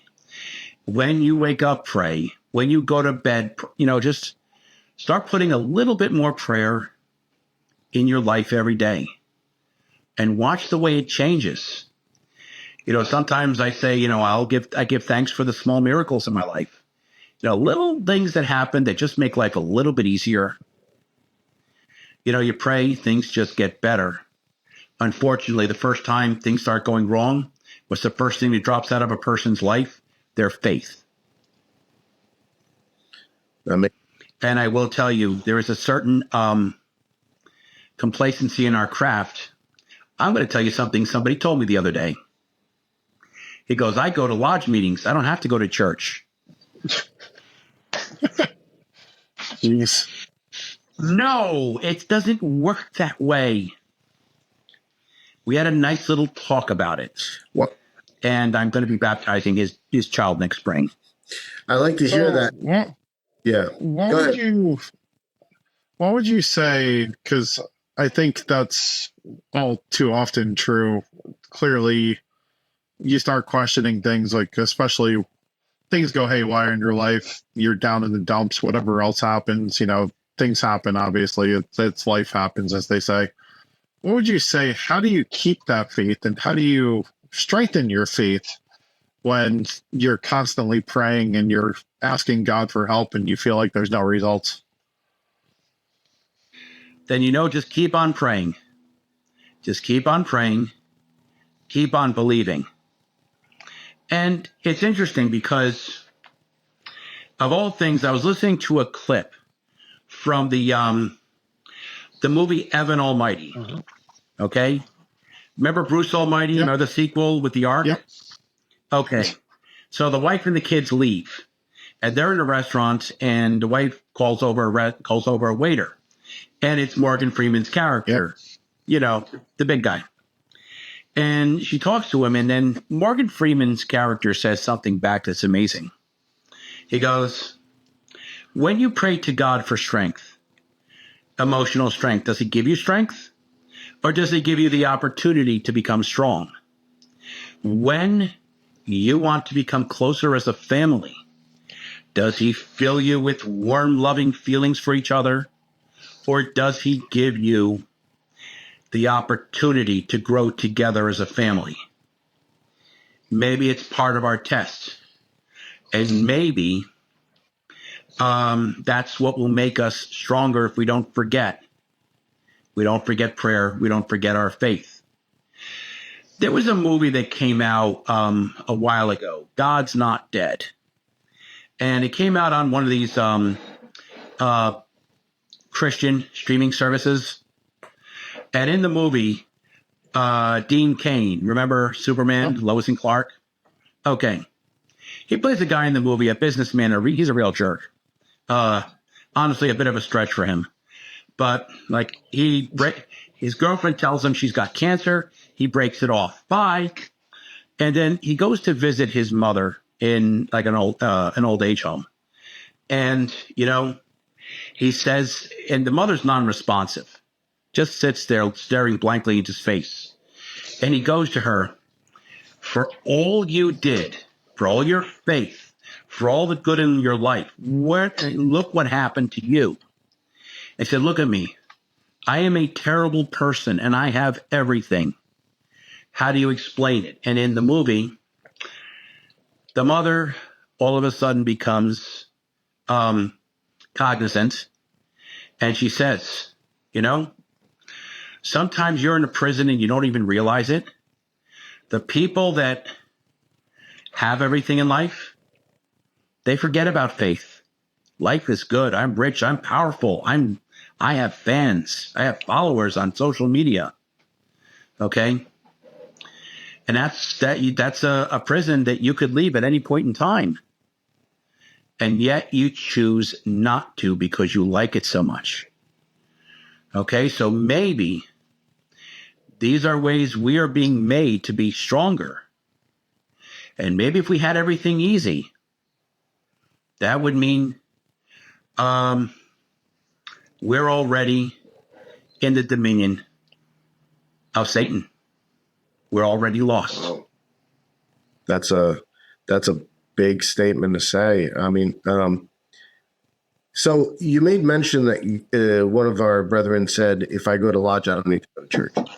I always bring up this idea of what David Hawkins said, Dr. David Hawkins. They used to call him Doc. Just a wonderful guy. He espoused the idea of devotional non-duality, where you're non-dual. In other words, you transcend thought in a Eastern sense, but it's devotional. You still acknowledge that there's a God, and you look to create that reconciliation with God. One of the things that he said was keep holy company as much as possible. And he didn't mean by keeping holy company going to church. He meant be in other words, when we do the work of Masons, when we have the conversations that we have, when we are contemplative, when we think about those sort of symbolic things and talk about that kind of stuff, that is keeping holy company, right? So that is being a part of something bigger than ourselves. That is, in a sense, as Jesus said, when there's two or more gathered in my name, and we're not necessarily gathering in Jesus' name, right? So it's an ecumenical thing. There are Jews, there are Hindus, there are other people. But we're gathering to do something that's devotional, something that's bigger than us, something where we do still have the Bible open. We do still think of a supreme being that's in the room. So my question with that in mind is, how does the role of community, what role does community play in helping men to navigate their spiritual journeys, especially when regarding topics like vulnerability and emotional, mental health and spiritual health? Well, that's just it. Sometimes we're the result of the people we hang around with. If we were to hang around in a community, and I know that there's a couple Masons out there before they joined, they hung around with a crowd that wasn't very good. I know a brother Mason that he did hang around with a crowd that wasn't very good, and he was definitely on the wrong track. Now he hangs around a lot more with just Masons, so he has that positive influence around him. I actually know a couple of cases like that. So they're the ones that they can encourage us, and they can help us strive to be better. And one of the things I found that's very interesting, and it's funny because I remember one time somebody said for a meeting, wear a tuxedo. I said, I'm going to wear a black shirt. It doesn't exactly go with this. He goes, well, you can wear something else, can't you? I said, no, this is kind of a thing now, But one of the things that I've noticed is that dressing this way, one, because I can still feel the collar all day long, reminds me of my faith. But it's awakening other people's faith, okay? And I will tell you, 2 days after my ordination, okay, so it's the Saturday of Memorial Day weekend. I come home. It's Sunday. Monday, I'm invited to, we do my lodge does a double wreath laying, and then I go to a barbecue at another lodge. And I'm sitting around at a table with people of the different Christian denominations, someone who is Jewish, and a lovely gentleman whose holy book is the Bhagavad Gita. Okay, mm-hmm. And we had a beautiful conversation about faith. And it was loving, and it was caring, and it was informative, and it was respectful. It was actually interesting because the Jewish person in the crowd, I'm driving home. I'm not 5 minutes away from the building, and I get a phone call. I'm like, what's wrong? Is everything okay? And he goes, no, I just wanted to tell you that was a good conversation. It was, he was, I guess, almost taken aback how respectful it was. And we can bring each other up in our faith with that contemplative company we can bring each other up in different faiths. I mean, one brother, older gentleman, doesn't get out too much. And I noticed he tells me he starts watching this Hebrew channel. Wonderful. And then I find out he gets involved with this community, with this rabbi.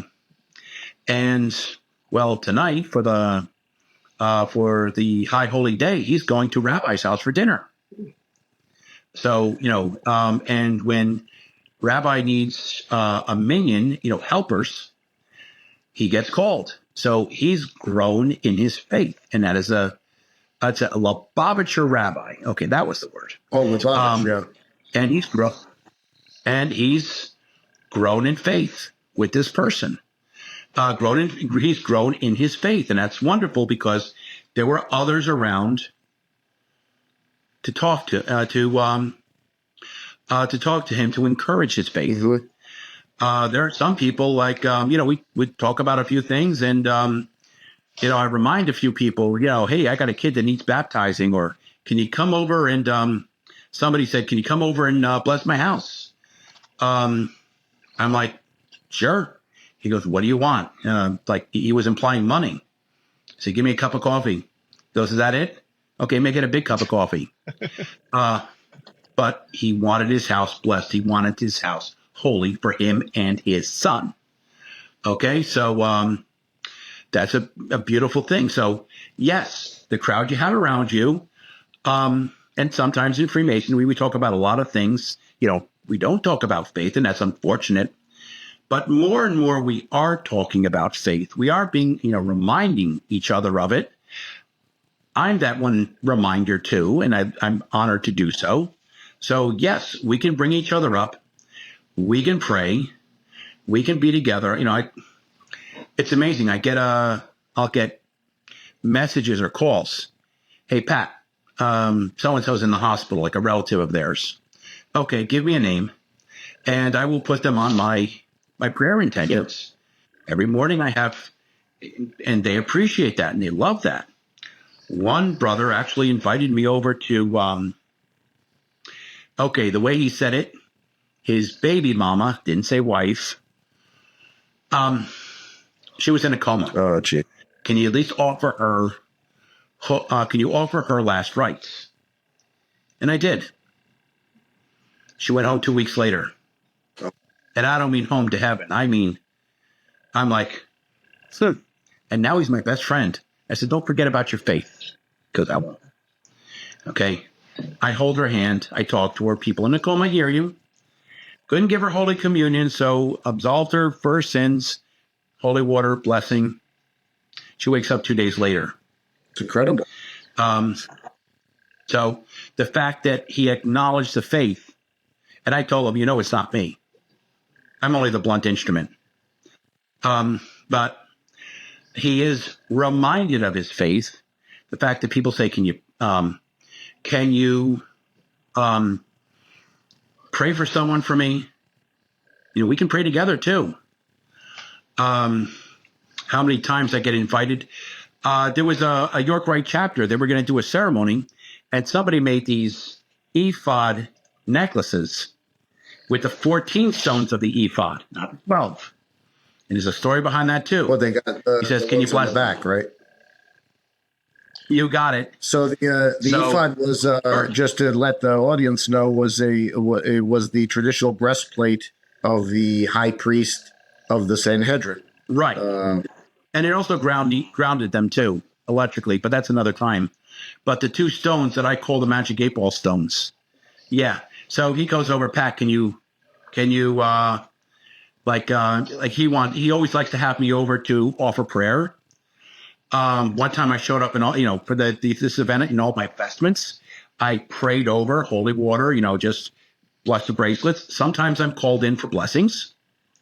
Sometimes I got a text message last night at 11 p.m. To come over and offer prayer at a certain ceremony. If I'm free, I will go. So it's interesting because it seems to be an awakening of faith. And by the way, the brother that invited me, I know he's Jewish, but he knows I'm going to say a nice ecumenical prayer. Okay. So you know what? We're waking each other up. I love that. Sometimes that's fantastic. That is fantastic. That's 100% right. We are waking each other up. So Dave, we have our lightning round, so to speak, in the last 10 minutes or so. So you want to fire away to Father Pat and see what if he wants to shoot back with some zingers. Fire back with the lightning round. That's right. So, with all the so-called evil in the world right now, do you feel the pendulum starting to shift? You're alluding to the fact that people are becoming more involved in faith again. And do you think that's going to be the avenue for the change and the catalyst for it? Yes, I see, because I pay attention to social media, like parades through town in Spain, in France, in celebration of a sacrament, in celebration of Christ. I see universities, students getting together, gathering in prayer. Okay. I see how many, what is it? The Crown Prince in Abu Dhabi in the Middle East changed to Catholicism. 1 million people in the Middle East change over from Islam to Christianity to Catholicism. Okay. Yes. And my thing is, practice what you are preaching and what you are being preached. Okay. And by the way, I'm going to tell you, yes, a little shout out to my own weekly homily channel, which surprisingly is called Coffee and Rosaries. It's on YouTube. And what do I say every week? Love one another. Love one another as God loves you in faith. Love one another. Show compassion. Show charity. Even if all you can do, you have money, give money. If you can't, give time. If you can't, give a prayer, give a kind word, give a smile. Act. Apply your faith. It's not just the turning to faith, but it's the applying of the faith that will save us. What advice would you give to an individual that was turned away from their church or clergy? Because I can tell you, I even had this personal experience a couple of years back. I was asked to be the godfather of my cousin, and their baby. They wanted me to be the godfather when they were baptizing. At the time, I was married, and I didn't get married in the Catholic Church. So basically, the priest just said, "No, you can't be the godfather," because even though I was previously a Eucharistic minister, everything else, and they chose somebody else that essentially never went to church or did anything. And it was kind of almost laughable because it's just like, okay, so you're preventing me from... Unfortunately, that's the problem with the priest and not the church. Right. Okay. I mean, I had a problem with a Roman Catholic church that, didn't want me there as a Freemason. And I went to another church that didn't have a problem with me whatsoever with it. Okay. Unfortunately, the church in heaven is perfect. The church on earth needs work because we are mortal men. We make mistakes. We sin. Okay. So, you know what? If you want to go back to church, resume your faith. Do it because you want to, because you want to grow in your faith, because you want to receive the sacrament of Holy Communion. Don't do it because somebody else tells you. Okay. And it's going to feel real weird going back to that church for the first time. But you know what? Bear with it. Got it. So what about, what do you believe faith can help with for men to confront societal pressures around the current ideas of masculinity and what it means to be a man today and their own mental health around that topic? Well, first of all, I really hate the way they say, oh, toxic masculinity. Okay. Masculinity is not toxic. Okay. Weak men, non-masculine men, those are the ones that hurt people, that beat women. Okay. Okay. So the church wants us. Look how men are pictured in the Bible. Okay. They are strong. They fight. They defend. They love and revere their wives. They protect their children. Okay, the church tells us what true Christian masculinity is. We just have to be able to see it, to understand it. Okay? And yes, that's the model for masculinity in our lives. Got it. So that's very interesting stuff. How can men incorporate esoteric Christian principles into their daily lives to foster personal growth and responsibility? I guess it's a follow-up to that question right there. How can a esoteric principle? Well, first of all, you know what? Don't just follow how about read about the faith, study the faith. You know what? Maybe pick up a chapter from the Bible. Maybe just find some way to practice your faith. Okay, so maybe find some time to meditate. Find some time to think about your faith, to understand. Take some time to understand what you do and why.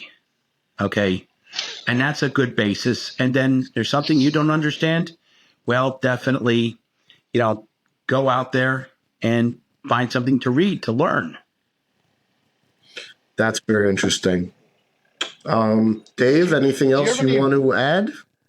Do you have any Bible verses or books in the Bible that you would recommend individuals start with?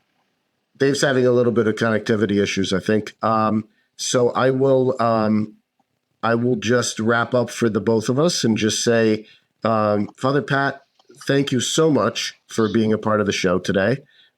This has been a fantastic episode. I think we've covered a lot of ground, a lot of interesting things, and you've been able to sort of open our eyes and hopefully open the audience's eyes to what it means to be a Christian, how one could be of service and be devotional while being esoteric at the same time, and how those possibilities are able to then be put into a community to make the world a better place. So I really want to thank you. And if you do have anything to plug, you said you have your own YouTube channel, and we would love to be able to plug that and put a link to it if folks are interested in being a part of that. So what is that again? Okay, if you go to YouTube and you type in 3 words,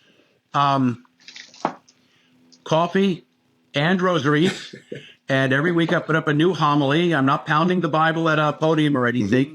It's just a casual discussion, much like I am right now. And I just talk about the gospel, and I talk about using it in our daily lives. Got it. So that's a lovely thing to be able to listen in on. And we will ask that our audience check out Father Pat's channel. That's going to be a lot of fun, I think. It should be very interesting.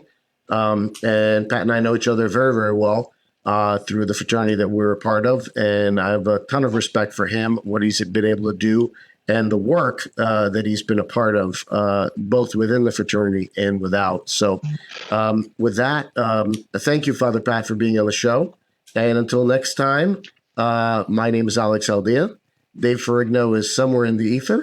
And this is Brothers of the Arcana. So thank you again, and see you later.